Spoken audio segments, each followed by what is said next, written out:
విజయవాడ దుర్గగుడి తరచూ వివాదాల్లో చిక్కుకోవడంతో రోజురోజుకు ఆసక్తికర విషయాలు బయటపడుతున్నాయి. ఈ సంవత్సరం జరిగిన స్కామ్ విషయాలు ఇంకా ముగియక ముందే గతేడాదికి సంబంధించిన స్కామ్ విషయాలు ఆలస్యంగా వెలుగులోకి వచ్చాయి.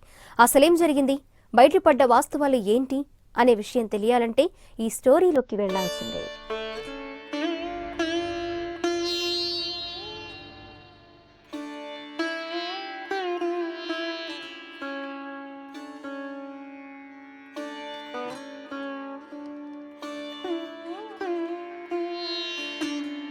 ప్రతి సంవత్సరంలాగే ఈ ఏడాది కూడా విజయవాడ దుర్గామల్లేశ్వర స్వామి దేవస్థానంలో దసరా నవరాత్రులు బ్రహ్మాండంగా జరిగాయి. ఆలయ బోర్డు 8,50,00,000 రూపాయలతో నవరాత్రులను ఘనంగా నిర్వహించింది.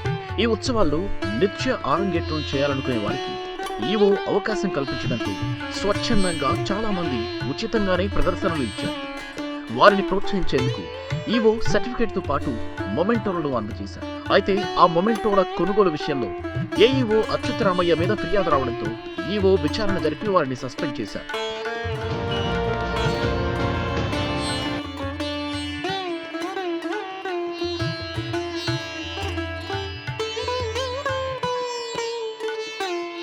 ఈవో కోటేశ్వరమ్మ గతేడాది జరిగిన సాంస్కృతిక కార్యక్రమాలకు సంబంధించిన ఫైల్ని తనిఖీలు చేశారు.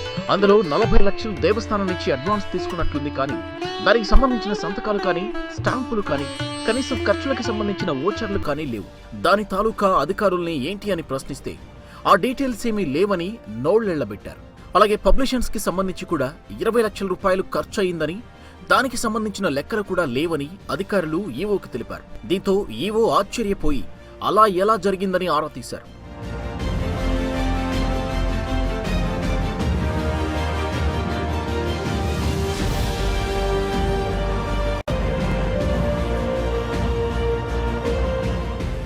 వెంటనే అప్రమత్తమైన ఈవో ప్రస్తుతం సాంస్కృతిక కార్యక్రమాలు నిర్వహిస్తున్న అధికారిని పిలిచి దీనిపై లెటర్ రాసి తీసుకురమ్మన్నారు. ఆ తర్వాత దీని మీద విచారణకు ఆదేశిద్దామని ఈవో కోటేశ్వరమ్మ చెప్పినట్లు సమాచారం కూడా అందింది. అయితే ఇందులో సస్పెండ్ అయిన 4 ఉన్నారా, ఇంకా ఎవరైనా ఉన్నారా అనే విషయాలు కూడా తెలియాల్సి ఉంది.